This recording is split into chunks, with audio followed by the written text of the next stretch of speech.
नमस्कार आमी रानी हेमरम आमी निउ किचेनेर तरफ थेके एकटी नतून रेसिपि निये चले एसेछि आपनादेर काछे। तो এই रेसिपि किभाबे बानाते होबे आर की की लागছে सेगुलो आमरा एखन देखे नेब। आमी एखाने कातल माछ निये निয়েছি। कातल माछगुलो এইভাবে পিস করে নিয়েছি।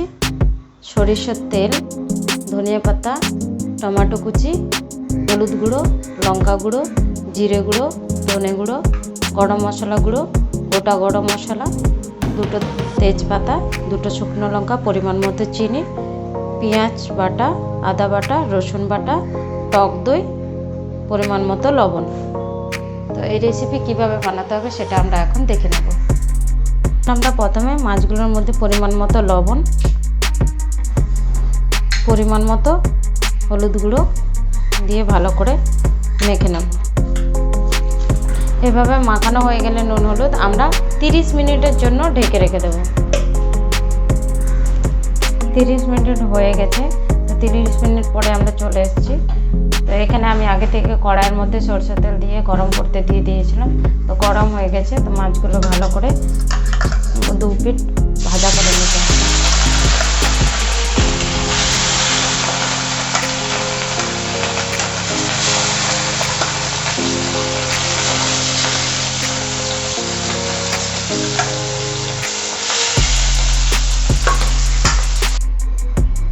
মাছগুলো আমি দুপাশে ভালো করে লাল করে ভাজা করে নিয়েছি। তো এখন আমি ওই একই তেলের মধ্যে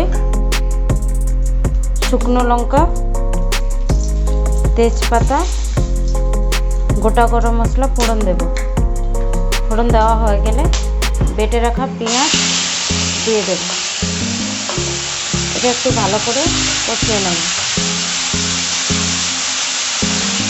এইভাবে কিছুটা ভাজা হয়ে এলে আদা বাটা, রসুন বাটা দিয়ে আরও কিছুক্ষণ ধরে মশলাটা ভালো করে কষে নেব। এইভাবে যখন মশলাটা ভালো করে ভাজা হয়ে আসবে কুচিয়ে রাখা টমেটো কুচি দিয়ে আরও কিছুক্ষণ ধরে কষিয়ে নেব। তো এরই মধ্যে এখানে আমি পরিমাণ মতো লবণ দিয়ে দেব। আরও কিছুক্ষণ ধরে কষে নিতে হবে। এরপরে আমরা একটা এভাবে ছোট পাত্র নিয়ে নেব। এর মধ্যে পরিমাণ মতো হলুদ গুঁড়ো, পরিমাণ মতো লঙ্কা গুঁড়ো,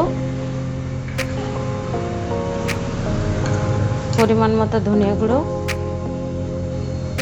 পরিমাণ মতো জিরে গুঁড়ো,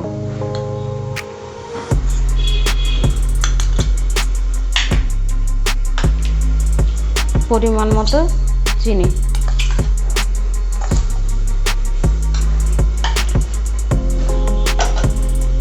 অল্প জল দিয়ে ভালো করে মাখিয়ে নিতে হবে।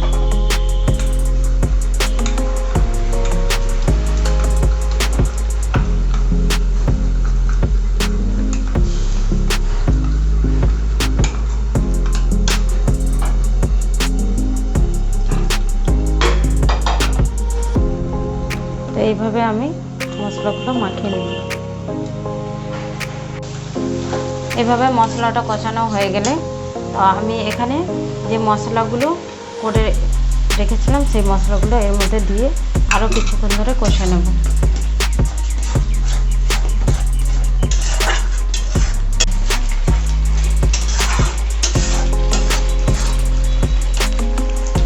সম্পূর্ণ মশলাটা যখন ভালো করে কষানো হয়ে যাবে ফেটিয়ে রাখা টক দইটা দিয়ে দেব। মনে রাখতে হবে এখানে ফেটানো টক দই দেওয়া আছে, তার জন্য আমরা একদম অল্প আঁচে এখন মশলার সাথে মিক্সড করে নেব।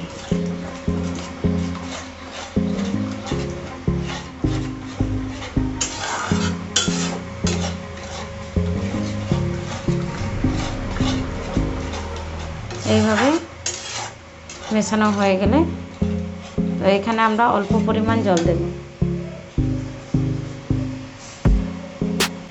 এখানে আমি 1 কাপ পরিমাণ জল নিয়ে নিয়েছি। এটা আমি এখন এখানে দিয়ে দেব। দিয়ে 2 মিনিটের জন্য ঢেকে ফুটিয়ে নেব। এভাবে যখন মশলাটা ফুটে উঠবে তখন ভেজে রাখা মাছগুলো আমরা দিয়ে দেব।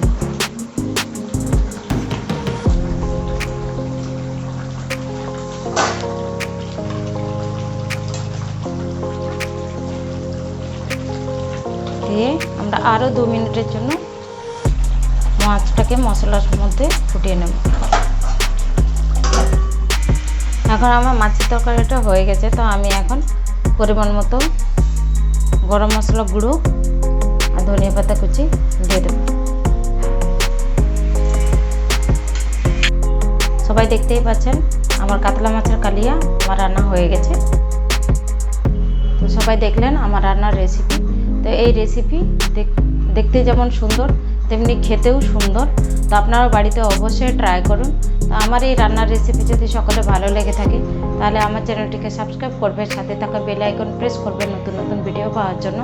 লাইক শেয়ার কমেন্ট করতে অবশ্যই ভুলবেন না। ধন্যবাদ।